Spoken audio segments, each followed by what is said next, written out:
corações, amém? Tenho certeza que você vai sair daqui com uma nova direção para a sua vida. Queria te convidar a abrir a sua Bíblia em 1 Coríntios. 1 Coríntios, capítulo 18.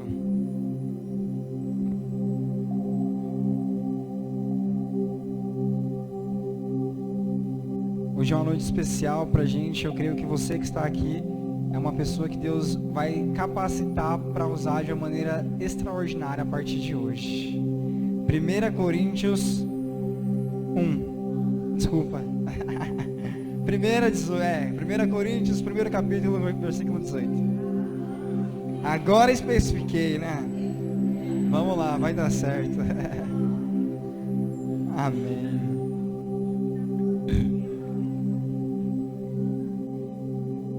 1 Coríntios 1, 18. Todos acharam, amém? Agora sim.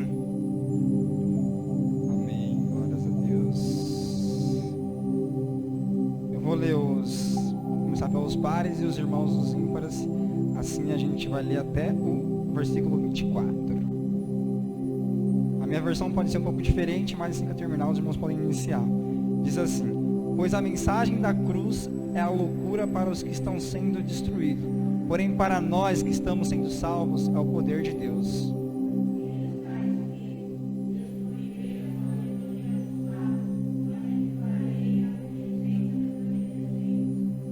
Onde está o sábio? Onde está o homem inteligente ou culto? Onde está o questionador desta era? Acaso não tornou Deus completamente insensata a sabedoria deste mundo?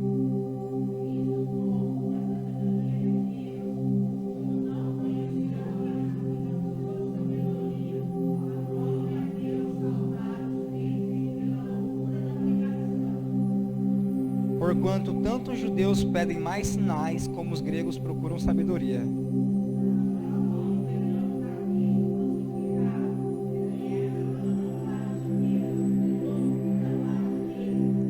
Todavia, para os que foram convocados, tanto judeus como gregos, Cristo é o poder de Deus e a sabedoria de Deus. Amém. Feche seus olhos, vamos orar para que o Senhor fale conosco por meio dessa palavra. Senhor Jesus, nós te agradecemos por mais essa oportunidade, Pai. Eu te peço que o Senhor fale ao meu coração, fale também ao coração da sua igreja, Pai. Quero ser boca para o Senhor nessa noite.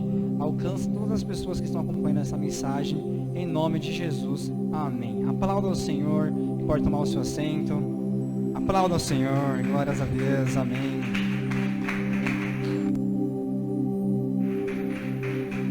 Glórias a Deus. Irmãos, hoje eu quero falar com vocês sobre uma coisa que todo cristão deveria saber, mas nem todo cristão sabe. É uma coisa assim que é básico, é elementar na vida de toda pessoa que acredita em Jesus, e que ela precisa ter isso no seu coração para começar a caminhada com Cristo, mas nem todas têm. Eu quero falar com vocês hoje sobre a mensagem da cruz. Já ouviu aquele louvor? Se eu amo a mensagem da cruz. Sabe, às vezes a gente canta aquela música com uma paixão muito grande, mas a gente não compreende no que se desdobra, no que implica a verdadeira mensagem da cruz. E é isso que eu quero compartilhar com vocês nessa noite. A gente vê aqui no versículo 21 que diz assim: considerando que na sabedoria de Deus o mundo não conheceu por meio de sabedoria humana, foi do agrado de Deus salvar os que creem por intermédio da proclamação de sua mensagem. Ou seja, a mensagem da cruz tem um poder de nos salvar. Quantos são salvos aqui pela graça e pela mensagem da cruz?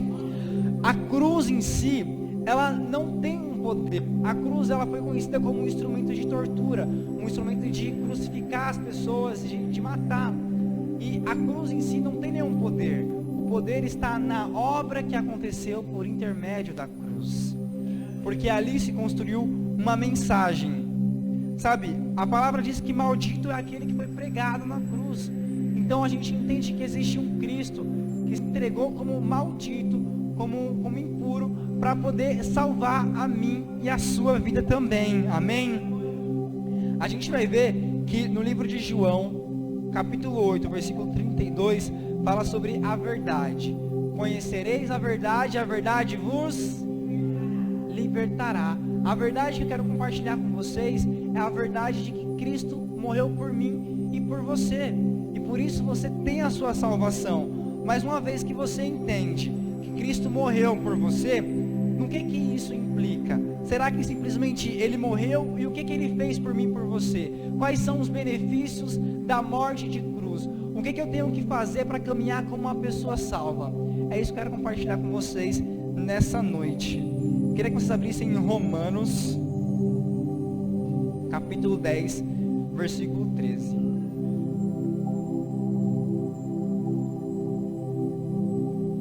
Romanos, capítulo 10, versículo 13. Todos acharam, amém? Antes da gente ler, eu quero compartilhar com vocês uma história de um pregador, Charles Spurgeon. Ele foi visitar uma senhora numa casa nos Estados Unidos.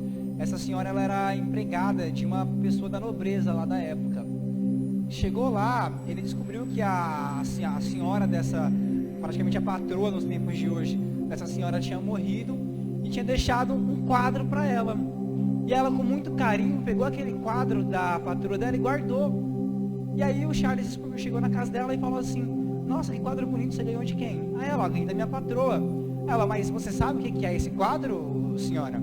Ela falou: não, é um presente que eu ganhei dela e eu guardo com muito carinho. Aquele quadro era um testamento que a patroa dela tinha deixado para ela. Então a patroa era uma senhora que não tinha filhos, não tinha herdeiros, e deixou toda a herança para aquela senhora. Aquela senhora não sabia disso. Aí o Charles Spurgeon recomendou ela a procurar um advogado. Eles procuraram ainda um advogado e conseguiram receber parte de uns bens. Só que essa senhora já estava um pouco com a idade avançada e ela não conseguiu usufruir tanto daquela riqueza quanto ela usufruiria se ela tivesse descoberto antes. O que eu quero dizer com vocês? Quando Cristo morreu na cruz, Ele nos entregou alguns direitos. E se você não conhece os direitos que Deus te entregou, você não vai conseguir desfrutar daquilo que Deus entregou para você por intermédio da cruz.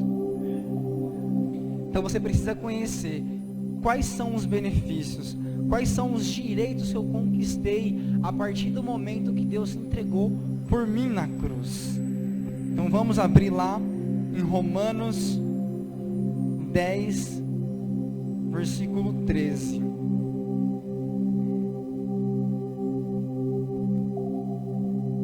Diz assim: porque todo aquele que invoca o nome do Senhor é salvo.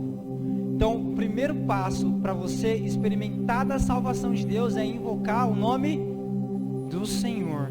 Então, anote esse primeiro passo aí, que para você poder experimentar da salvação, você precisa, em primeiro lugar, invocar o nome do Senhor.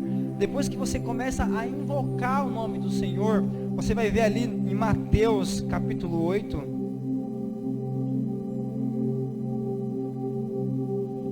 versículo 16 e 17,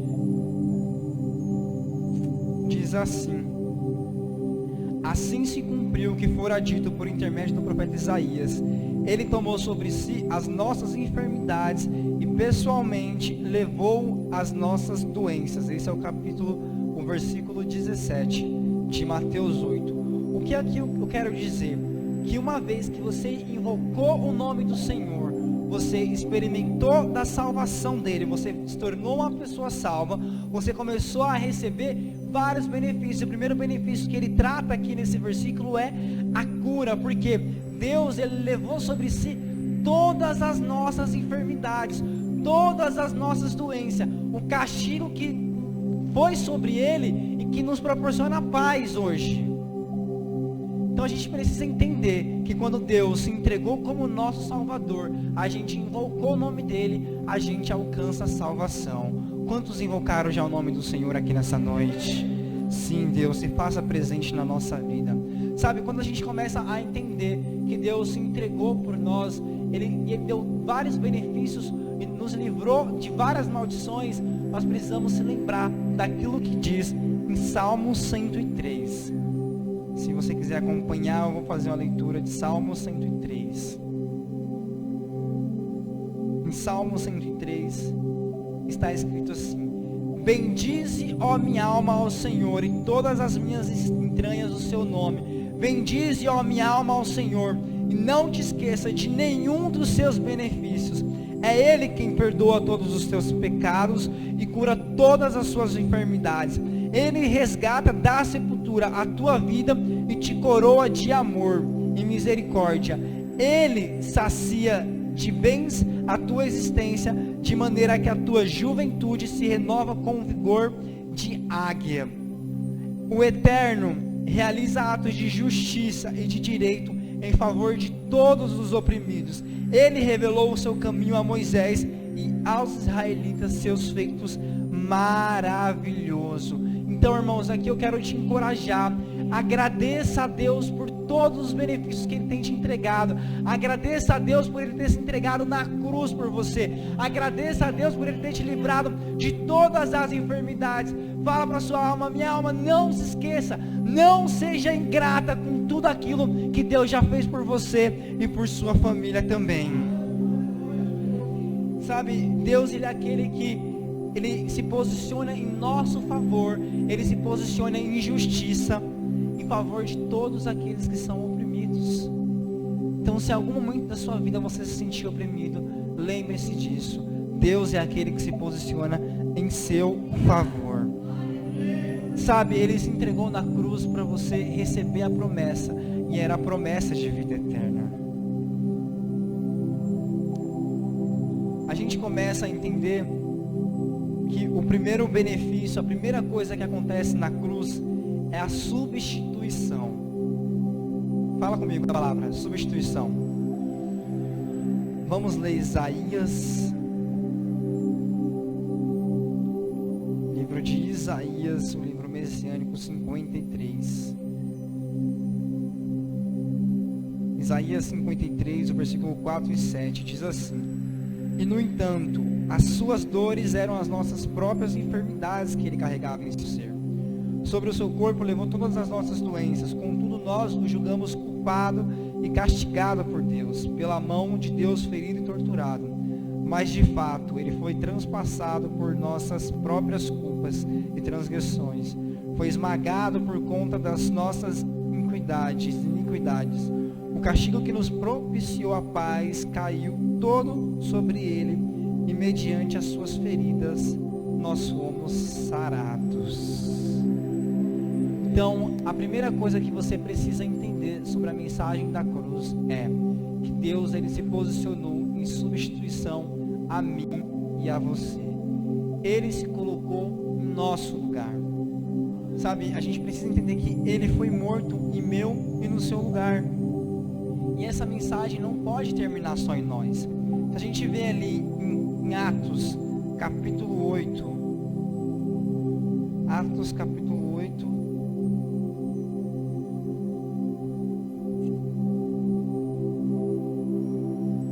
Atos capítulo 8, a partir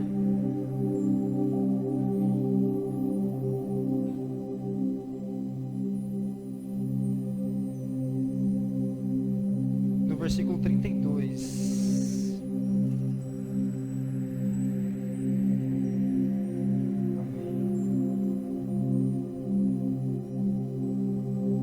Vou ler a partir do 31, disse assim: ao que ele replicou: como podereis compreender a não ser alguém que me explique? E Felipe que subisse e se sentasse ao seu lado.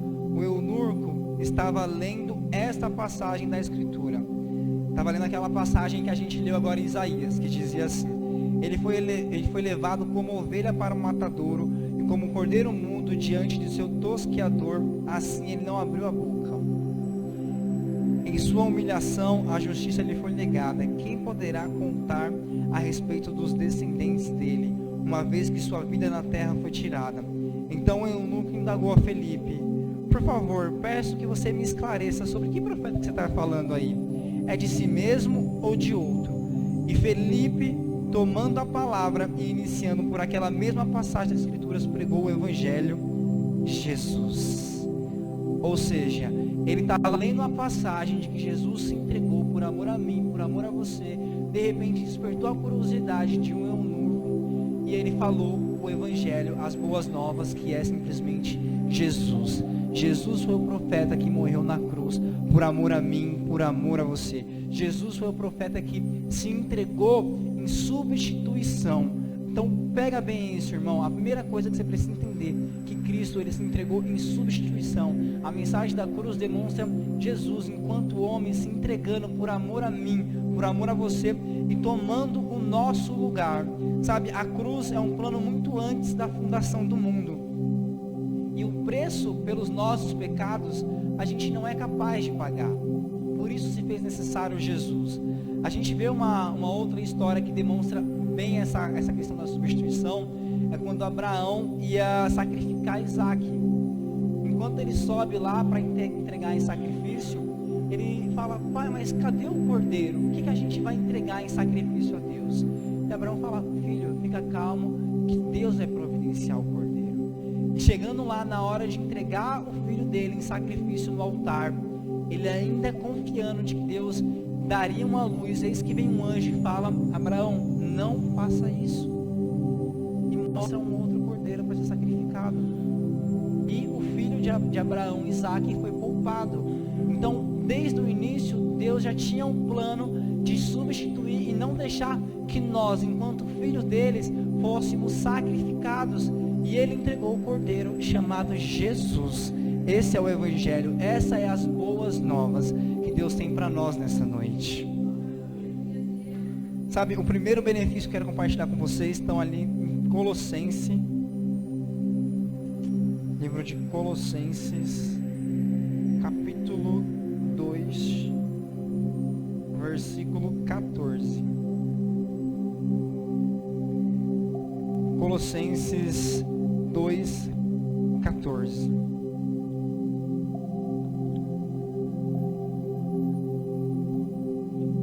Então, primeiro ponto, a mensagem da cruz, Deus se entregou em substituição. Uma vez que Ele se entregou em substituição por mim e por você, alguns benefícios recaíram sobre a gente. O primeiro benefício está aqui em Colossenses 2, capítulo 14, que diz assim: e cancelou a escrita de dívida que consistia em ordenanças e que nos era contrária. Ele removeu completamente e pregou na cruz. Sabe, a gente tinha uma dívida com Deus. Imagine só que quando uma pessoa é presa por alguma coisa que ela cometeu, algum erro, ela, em alguns casos, tem uma possibilidade de fiança que precisa ser pago. Então, nesse momento da história, Deus pega Jesus e entrega como uma fiança em troca da nossa liberdade. E quando ele entrega em troca da nossa liberdade, a nossa liberdade é comprada por Jesus. Ele arranca todas as dívidas, sabe? A fiança foi paga com a substituição dele. Então, na hora que Jesus se entregou na cruz, foi como se ele pagasse e dissesse: está consumado, está pago, você está livre. O canto de liberdade cantou para nós nesse dia.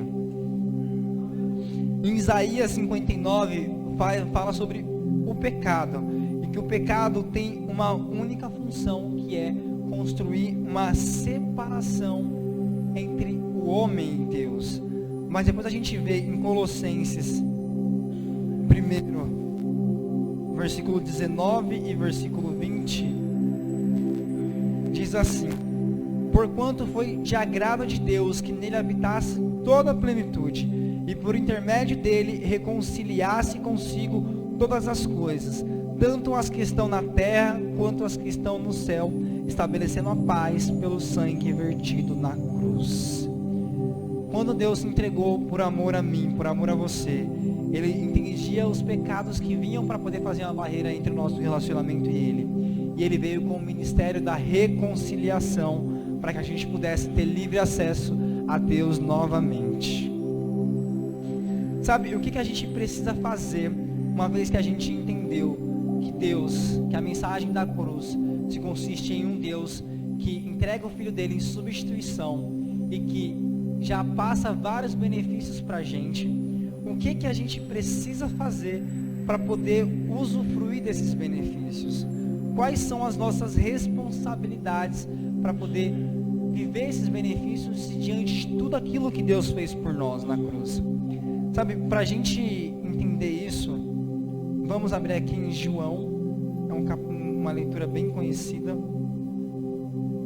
João 3:14, que diz assim: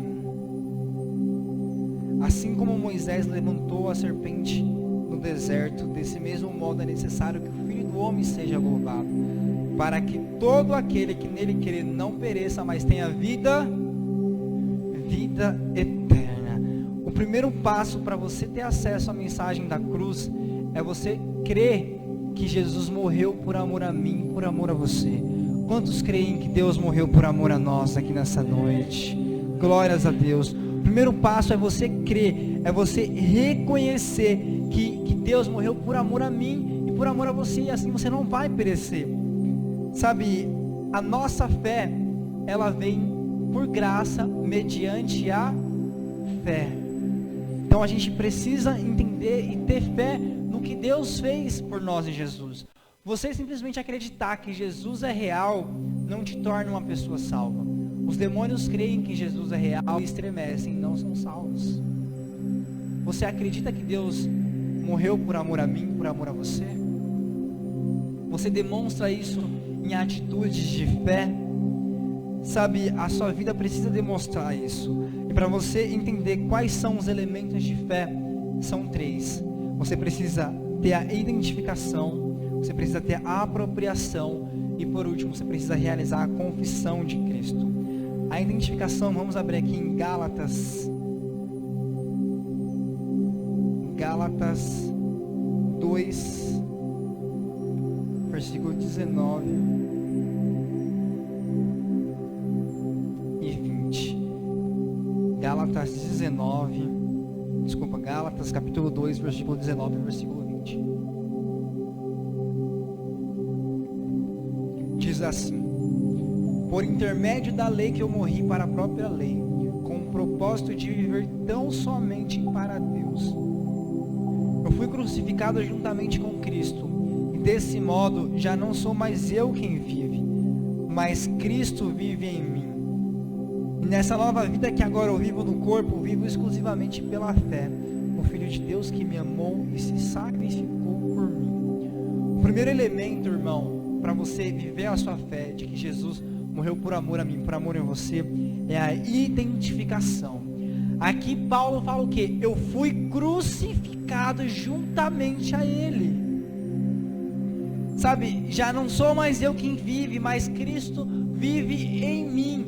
Ou seja, é a identificação. Eu fui crucificado com Ele e Ele vive em mim. Na Bíblia tem várias partes que falam assim: em Cristo, com Cristo. Quando isso aparece na Bíblia, está querendo exaltar, destacar a nossa identificação com Ele. Então o primeiro passo para a fé é você se entregar a Cristo e você se identificar com Cristo. E falar que você foi crucificado juntamente com Ele, de modo que não é você mais que vive em você, mas que Cristo vive em você. O segundo ponto da fé é a apropriação. 1 Timóteo 6, versículo 12.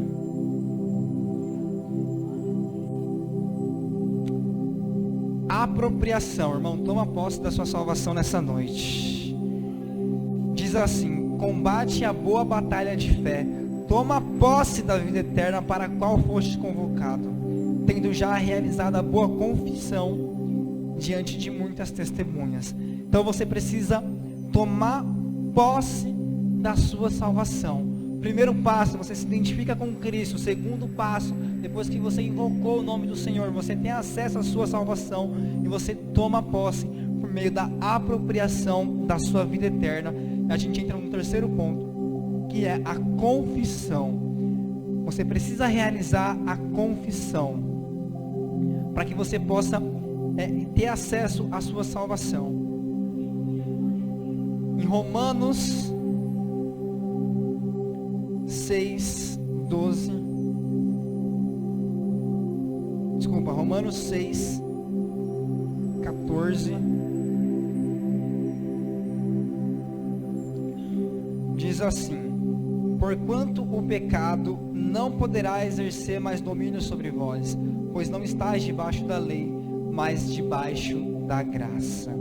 Irmãos, uma vez que você acredita na sua salvação, você se identifica com Cristo, você demonstra a sua fé por apropriação, você realiza a confissão, os pecados eles não têm mais domínio sobre você. A palavra de Deus diz assim que as tentações, não tem tentação que você não seja capaz de correr, de fugir, de se afastar dela.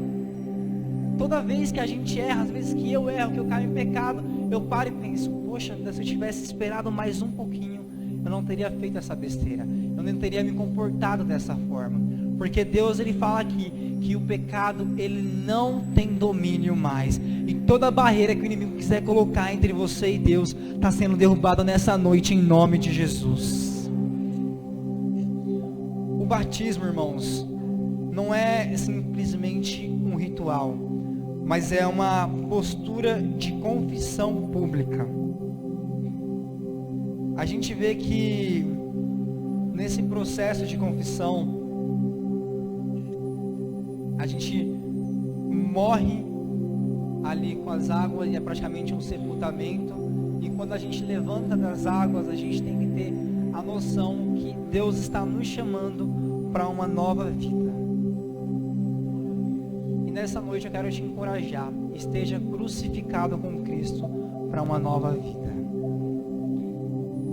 Concluindo,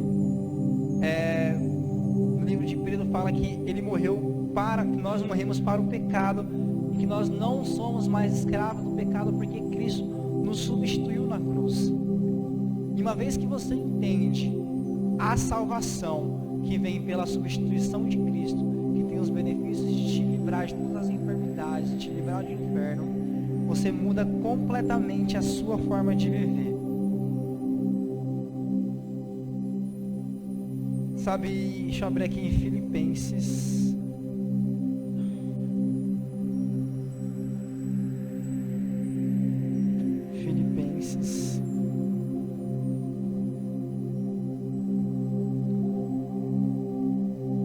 Capítulo 3, versículo 9.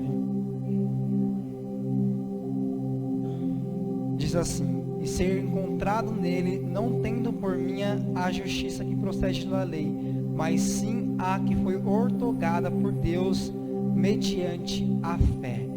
Então não é simplesmente pelas suas obras, não é simplesmente pela lei, mas sim mediante a sua fé, que é dividido naqueles 3 passos que a gente falou, que é a identificação, a apropriação e a confissão.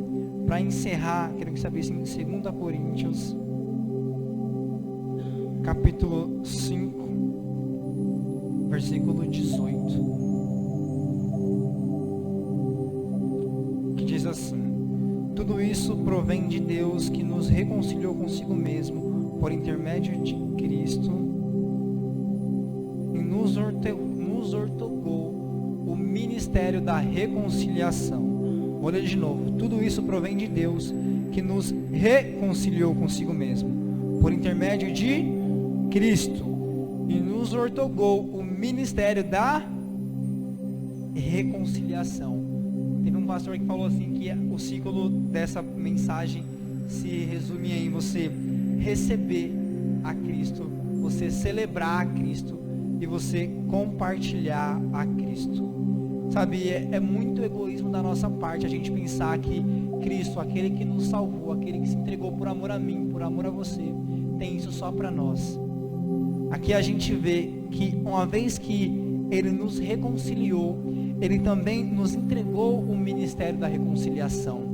A palavra de Deus diz também em Coríntios que Ele é aquele que de uma maneira maravilhosa nos cura, para que quando outra pessoa estiver precisando, estiver passando por apuros, a gente também possa curar essa pessoa.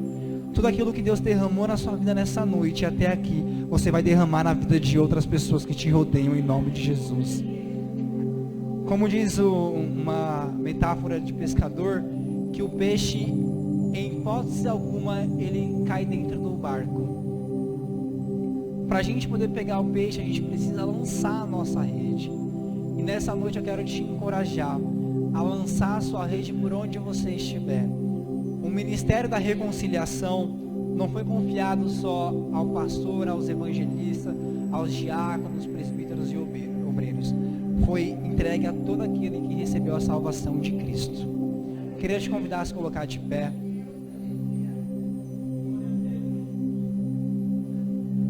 Feche os seus olhos, quero fazer uma breve oração. Senhor Jesus, nós te agradecemos por essa oportunidade, Pai. Eu te peço, Senhor, que todos saiam daqui com a clareza da mensagem da cruz, que foi Cristo se entregando em substituição, derramando seus benefícios de salvação para nós. E uma vez que a gente recebeu esses benefícios, nós temos que levar esses benefícios para outras pessoas, Deus. Pai amado, nos usa, nos encoraja. Pai, traz clareza que o pecado não tem poder nenhum sobre nós, mas a sua graça e o seu favor tem.